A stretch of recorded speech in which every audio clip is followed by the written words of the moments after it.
Gravity में कितना change आता है। तो देखिए जी,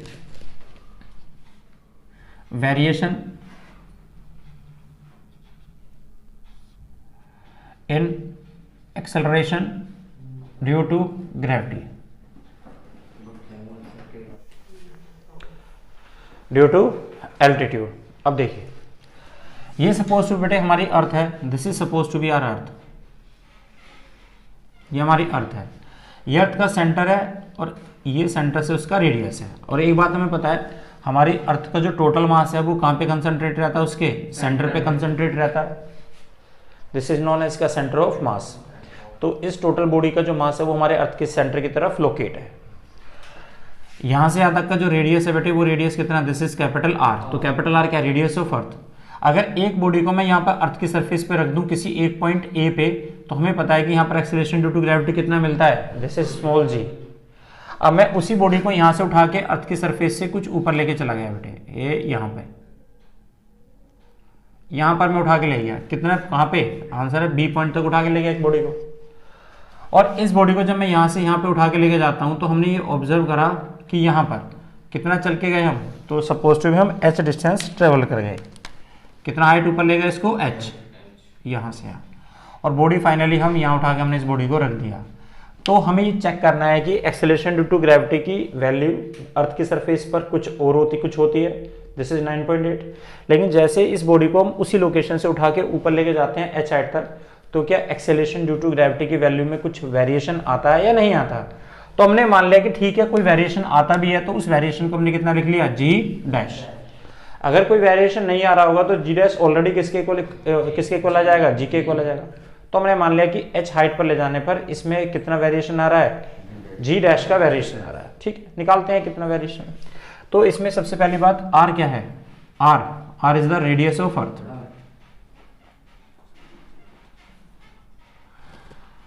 और g क्या है, acceleration due to gravity on the surface of earth.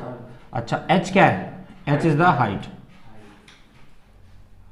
Height of an object taken. Done, चलिए जी शुरू करते हैं। और सबसे पहले हम निकालते हैं कहां पर, acceleration due to gravity on earth surface. Now acceleration due to gravity on earth surface.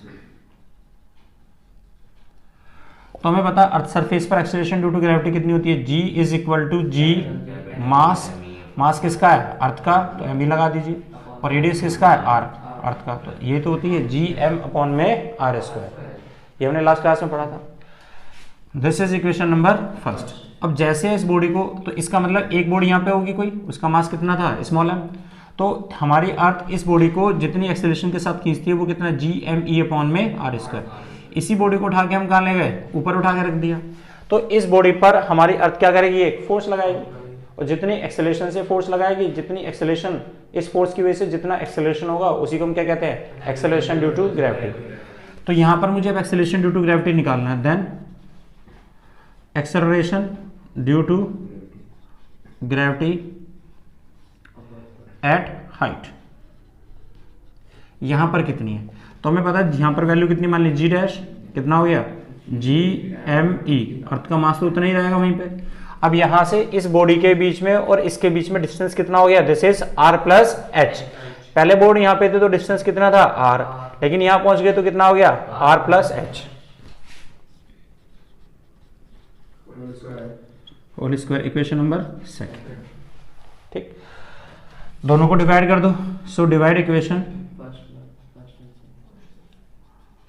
Second by first, क्योंकि हमें पता है कि जब भी हम दो चीजों का कंपैरिजन करते हैं तो दो इक्वेशन बनाते हैं, दोनों को डिवाइड कर देते हैं। तो अगर मैं इसको इससे डिवाइड करूं तो कितना आ गया, जी डैश अपॉन में G is equal to G M upon में आर प्लस एच का होल स्क्वायर अपॉन में जी एम अपॉन में आर स्क्वायर। इसको अगर मैं ऊपर उठा के ले जाऊं तो हम यहाँ से एक चीज़ ऑब्जर्व करते हैं कि जी डैश अपॉन में G is equal to G M upon में यहाँ पे कितना हो गया, आर प्लस एच का होल स्क्वायर आ गया।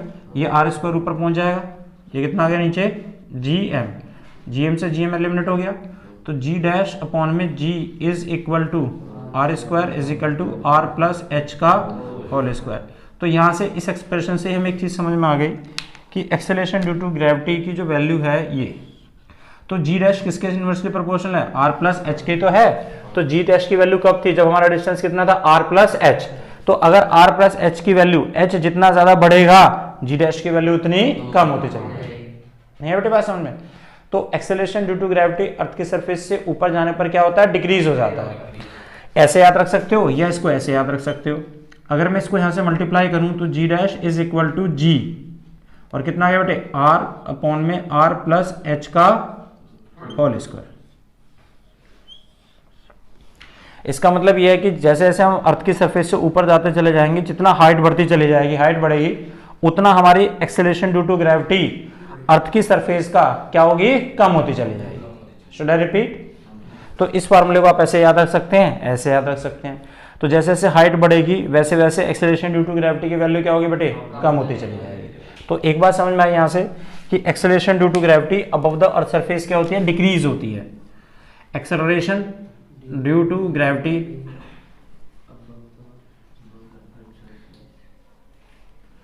above the earth surface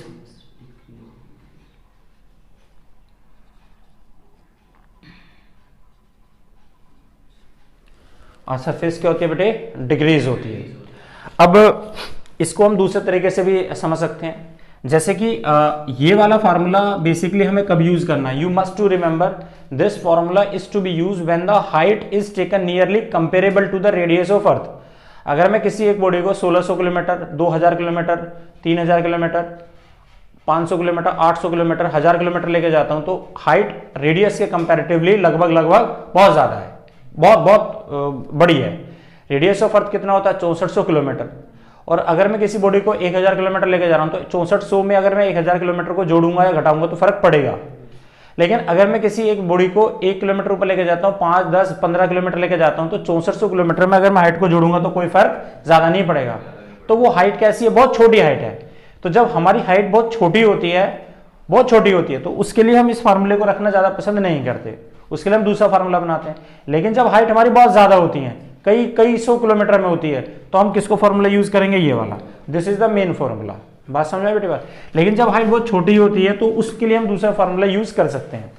क्या है जरा देखना, इफ अगर मेरी हाइट, ऑब्जेक्ट की हाइट जिसको हम लेके जा रहे हैं वो बहुत छोटी है, किससे, कंपैरिजन ऑफ आर, और radius of earth we all came to know कितना होता है, R is equal to 6400 kilometre, और मीटर में करेंगे तो 6.4 इंटू 10 की पावर 6 मीटर होता है। तो अब जरा ध्यान से देखिए भाई, तो अगर हम किसी एक ऑब्जेक्ट को अर्थ की सरफेस से ऊपर लेके जा रहे हैं, लेकिन वो हाइट बहुत छोटी है अर्थ के कंपैरिजन में, 2, 4, 5, 6, 10 किलोमीटर ले गए ऊपर, तो उस केस में हम करते क्या है, तो देखो जी, सो वी नो दैट, हमें एक चीज पता है, वी नो दैट कि अभी हमने फार्मूला निकाला जी डैश अपॉन में G is equal to R square is equal to R plus H का होल स्क्वायर था। इसी में अगर मैं आपसे कहूं कि ये आर स्क्वायर है और मैं इसी इक्वेशन को, ये आर है प्लस ये कितना एच है, यही तो है, इसी एच के साथ मैं यहां पर आर के साथ मल्टीप्लाई कर दूं और आर के साथ डिवाइड कर दूं, तो कोई फर्क पड़ेगा, कोई फर्क नहीं पड़ा। और यहां से हम क्या कर सकते हैं, तो आंसर है ऊपर कितना है, आर स्क्वायर, इस पूरे में से क्या कॉमन आ गया, आर स्क्वायर, यहां पर कितना बचेगा, 1 प्लस आर आ गया ना बेटा, आर स्क्वायर कॉमन, तो 1 प्लस एच अपॉन में आर बचेगा। ये बात समझ में आई। इससे क्या करा, इसको एलिमिनेट कर दिया, तो ये कितना बचा हमारे पास, 1 प्लस एच अपॉन में आर। और आपको एक बात अच्छे से पता, अगर ये 1 अपॉन में x है तो मैं इसको उठा के ऊपर ले जा सकता हूं, इसका स्क्वायर है। अगर ये 1 अपॉन में x है तो मैं इसको ऊपर ले जाऊंगा तो कितना जाएगा, x की पावर -1। अगर यहां पर 2 है तो कितना हो जाएगा, x की पावर -2 हो जाएगा। तो ये 1 अपॉन में क्या है, x का ही तो काम कर रहा है, तो 1 अपॉन में x की पावर कितना है, 2, ऊपर लेके जाओगे तो ये कितना हो जाएगा, तो यस, तो g डैश अपॉन में g is equal to 1 plus h upon में r, इसकी पावर कितनी है, -2 है। इतनी बात समझ में आती है। इसको इक्वेशन नंबर डाल दिया हमने, इक्वेशन नंबर 3। अब देखिए इसमें नाउ हमने एक चीज पढ़ी है, नाउ यूजिंग बायनोमियल थ्योरम।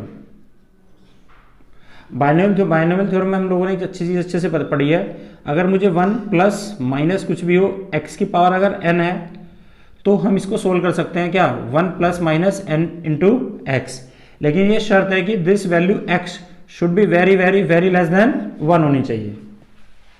नहीं है बात समझ में? जैसे कि मैंने आपसे कहा कि 1.00273 इसकी पावर 1001 है, इसको सोल्व करिए, बड़ा मुश्किल है यार। 1.00 इसको यार कितना करना पड़ेगा, 1000 एक बार मल्टीप्लाई करना पड़ेगा, तब जाके इसकी वैल्यू आएगी। नहीं कर सकते। लेकिन एक तरीका है कि मैं इस वाली वैल्यू को ये लिख सकता हूँ 1 प्लस 0.00273, इसकी पावर कितना है, 1001 है। तो ये तो फॉर्मेट बन गया 1 प्लस एक्स की पावर n, और ये वाली जो value x should be very very smaller than 1। तो इसे हम इस फॉर्मूले से सोल्व कर सकते हैं कि भाई 1 प्लस n कितना है, 1 0 और 1, और x कितना है 0.00273। अब सोल्व कर लो, अप्रोक्सीमेटली वही आंसर आएगा। नहीं है बेटे बात समझ में? तो दिस इज बायनोमियल, ये ऑलरेडी आप लोगों ने मैथमेटिक्स में पढ़ रखा है। अब देखिए ये आगे चले, तो लगाइए फार्मूला इसमें। तो ये कितना आ गया, g डैश अपॉन में g is equal to 1 plus x की पावर कितना है, n है ना बेटे, तो ये n पहले उठ का जाएगा n, तो 1 प्लस n, 1 प्लस माइनस जो भी सिंबल होता है, n तो पावर तो पहला आ गया, इनटू में कितना है x, x कितना है h अपॉन में r। इस वैल्यू को भी देखो, ये भी लेस देन 1 ही है। h कैसा है, रेडियस ऑफ अर्थ है, और ये कितना है, रेडियस ऑफ बहुत छोटा है, 10 किलोमीटर है, और रेडियस ऑफ अर्थ कितना है 6400 किलोमीटर है। तो जब इतनी 10 किलोमीटर को 6400 किलोमीटर से डिवाइड करोगे तो वैल्यू बहुत छोटी नहीं आएगी, 1 से कम नहीं आएगी। तो जब वैल्यू 1 से छोटी आएगी तो हमारा फार्मूला चालू हो गया। और इसको अगर हम सोल्व करते हैं आ जाएगा। तो अगर हम इसे यहां से सोल्व करते हैं तो g डैश अपॉन में कितना आ गया, g is equal to 1 minus 2h upon में r। ये हमारा फार्मूला चालू हो गया। इसी को हम ऐसे भी लिख सकते हैं, g डैश अपॉन में, इसको इधर उठा के ले जाओ, g डैश अपॉन में g is equal to 1 minus 2h upon में r। नहीं है बेटे समझ में? ऐसे यूज कर सकते हो, ऐसे या ऐसे यूज करो, g dash is equal to, इसको अंदर मल्टीप्लाई करो, g माइनस 2gh अपॉन में कितना आ गया r।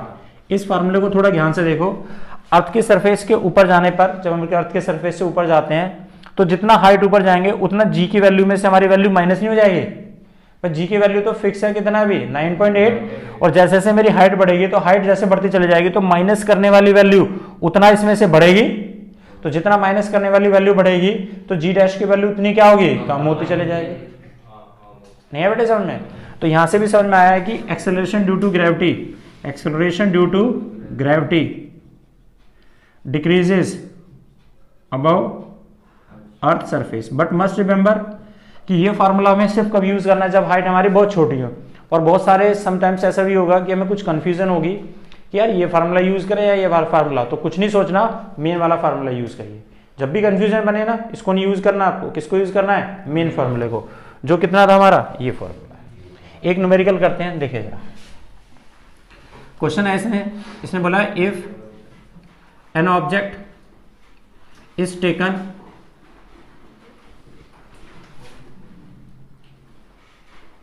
above the earth surface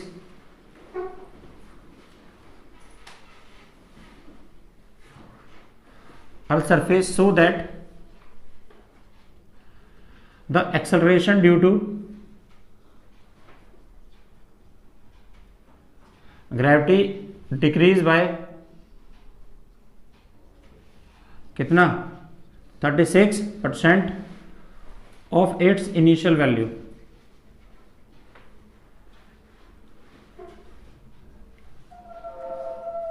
so calculate क्या, height of an object taken.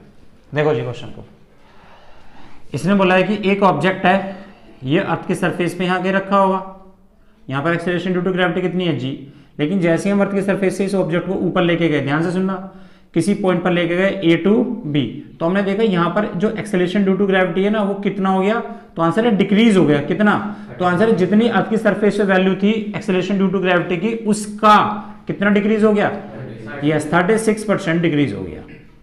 Decrease by, तो जितना अर्थ की सरफेस पे था उसका कितना कम हो गया, 36% डिक्रीज हो गया। ये बात समझ में बेटे बात। तो अगर मैं इसको यहाँ से मल्टीप्लाई करूँ तो 100 100 एकम 100 में से 36 गया तो कितना आ गया 64g अपॉन में 100 आ गया। तो अब एक्सेलरेशन ड्यू टू ग्रेविटी यहाँ पे जाने पे कितनी बच गई 64g अपॉन में 100 बच गई। तो अब मुझे बताना है कि मैं इस बॉडी को यहाँ से यहाँ तक कितना ऊपर लेके गया, ये हाइट मुझे कैलकुलेट करनी है। तो ठीक है कैलकुलेट करते हैं। तो हमें पता है g डैश अपॉन में g इज इक्वल टू कितना होता है r अपॉन में r प्लस h का होल स्क्वायर होता है। तो g डैश अपॉन में g, तो मैं इसको ये भी तो लिख सकता हूँ g डैश की वैल्यू कितनी है, यहाँ से उठा दो कितनी आ गई 64g अपॉन में कितना है 100, नीचे कितना है g is equal to r plus h का होल स्क्वायर। g से g चला गया, स्क्वायर रूट कर दो, स्क्वायर रूट बोथ साइड। अगर दोनों तरफ स्क्वायर रूट करोगे तो 8/10 आ गया। ये कितना आ गया r is equal to r plus h, 2 से काटो 2 4 और ये कितना आ गया 5, इसको मल्टीप्लाई करो 4r plus 4h is equal to 5r, इसको उठा के इधर ले जाओ तो 4h इज इक्वल टू कितना आ गया r, तो h कितना आ गया r/4 और रेडियस होता है 6400 किलोमीटर और 4 से डिवाइड करोगे तो कितना आ गया 1600 किलोमीटर। इसका मतलब एक ऑब्जेक्ट को अगर मैं अर्थ की सरफेस से 1600 किलोमीटर ऊपर लेके जाऊंगा तो उसका एक्सेलरेशन ड्यू टू ग्रेविटी कितना होगा 36% डिक्रीज हो जाएगा। कितना बचेगा 64%। इसी क्वेश्चन को दूसरी लैंग्वेज में देखिए जरा। अगर मैं आपसे कहता हूं कि if an object taken above the earth surface so that acceleration due to gravity became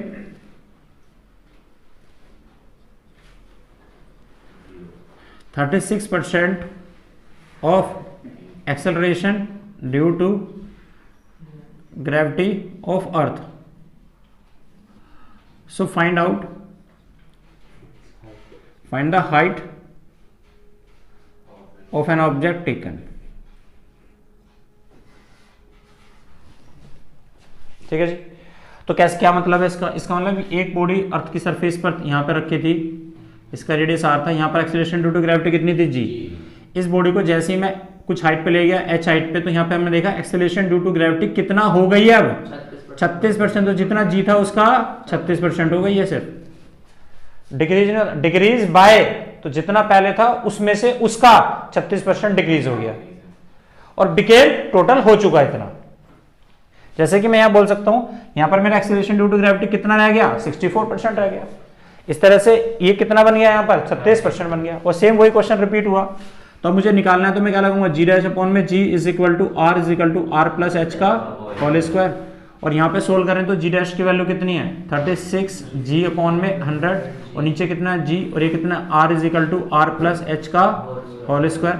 g से g का स्क्वायर रूट करेंगे तो कितना आ गया 6/10 is equal to r plus h, 2 3 6 2 5 10, इसको सोल्व करेंगे तो 3r plus 3h is equal to 5r, इसको इधर ले जाओ तो 3h is equal to 2r, तो कितना आ गया इसको डिवाइड करो तो h is equal to 2r upon में 3 और रेडियस होता है 6400 किलोमीटर अपॉन में 3, जो भी जोड़ लोगे वो इसकी हाइट आ जाएगी। यहाँ समझ में। अगला क्वेश्चन देखो, क्वेश्चन नंबर एक और। मैंने आपसे बोला है if an object is taken above the earth surface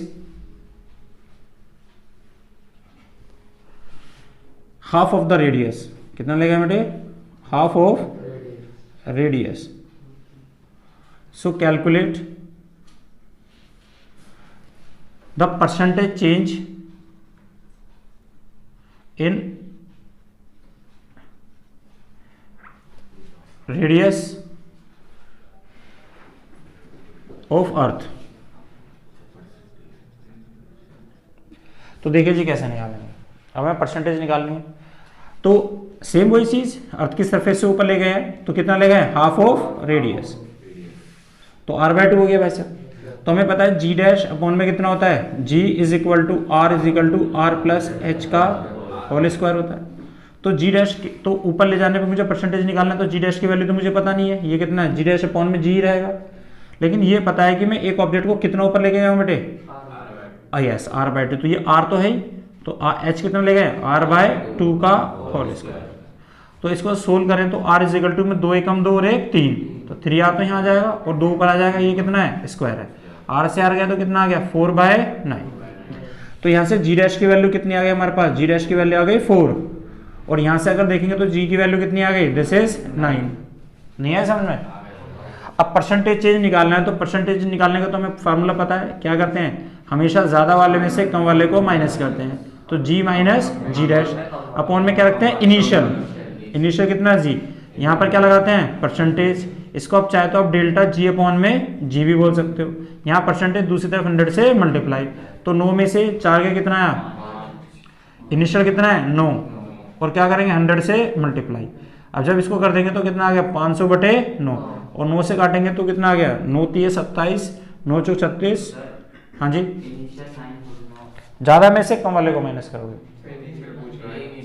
initial शुरू में जी की 9, तो 9 3 27, 9 चौक 36, 9 पंजे 45, फिर कितना आ गया 9 पंजे 45, फिर कितना आ गया लगभग, कितना आ गया लगभग।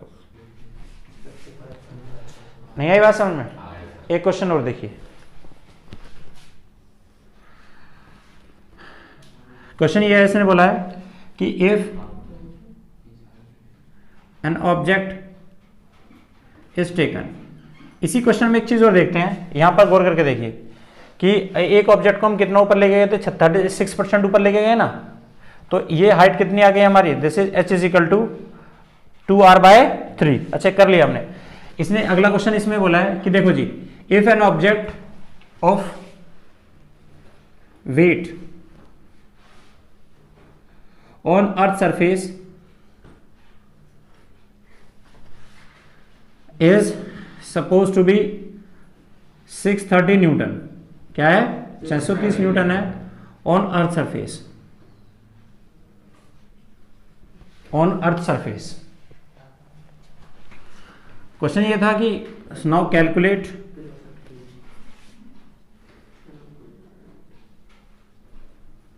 The weight of body half of radius, weight of the body above the earth, half of radius, समझ में आ गया कि आपको पता है एक बॉडी यहां पर थी अर्थ के सरफेस पे, इसका रेडियस कितना है यहाँ पर r, तो यहाँ पर एक बॉडी का वेट कितना है mg, और वो कितना दिया रखा है 630 न्यूटन। इस बॉडी को मुझे ऊपर लेके जाना है, और हम कितना लेके गए हाफ ऑफ रेडियस, तो हमें यहाँ बताना है इस बॉडी का वेट कितना रहेगा, this is mg dash.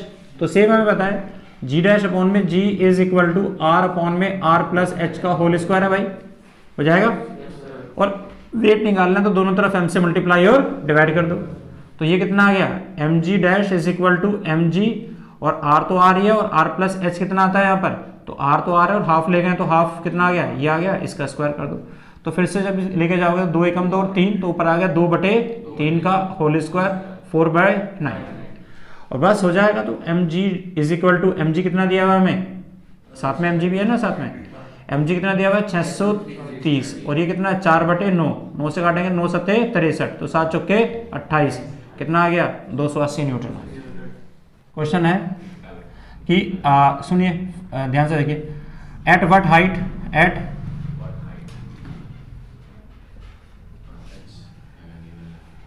above the earth surface acceleration due to gravity became g/4। सीधे से क्वेश्चन ये है कि ये हमारी अर्थ सरफेस है, ये इसका रेडियस है, और यहाँ पर एक्सेलरेशन ड्यू टू ग्रेविटी कितनी है g। हम यहाँ से एक बॉडी को कितना ऊपर लेके जाएं कि हमारी acceleration due to gravity g/4 हो जाए, समझ में आ गया। तो बस फार्मूला चालू करते हैं अपना, g डैश अपॉन में g is equal to r upon में r प्लस h का होल स्क्वायर।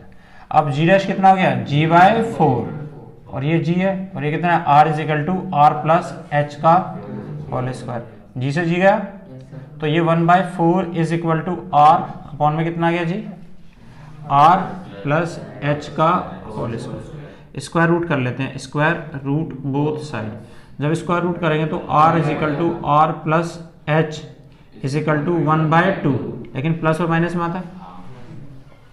तो ठीक है, सबसे पहले प्लस की वैल्यू ले लेते हैं। तो अगर सबसे पहले प्लस लेते हैं तो r is equal to R plus h is equal to 1/2। इसको यहाँ मल्टीप्लाई करो भाई, तो कितना आ गया 2r is equal to R plus h. इसको ले जाओ तो h किसके इक्वल हो गया, r के बराबर हो गया भाई। जितना रेडियस है उतना ही हाइट है। इसका मतलब अगर हम किसी एक बॉडी को अपने अर्थ के रेडियस के बराबर ऊपर ले जाएं, इसे ऐसे याद कर लो कि एक्सेलरेशन ड्यू टू ग्रेविटी 1/4 हो जाएगी।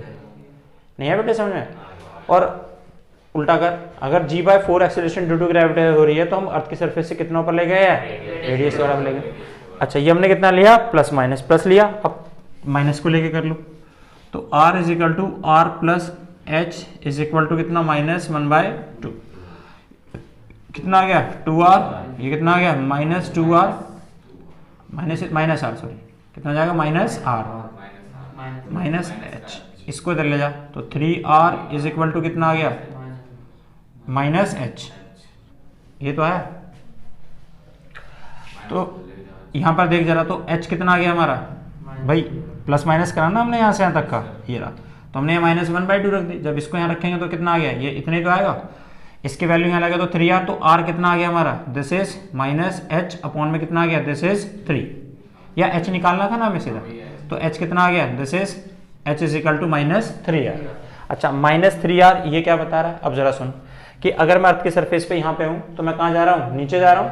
तो यहाँ से कितना गया r, अरे यार फिर कितना गया r, फिर कितना आ गया r, तो उतना ही तो आ गया जितना ऊपर था। उल्टा है ना, नेगेटिव जा रहे हैं, प्लस है तो ऊपर है, तो कितना आ गए, तो आंसर है वापस वहीं आ गया। तो ये मतलब होता है इसका।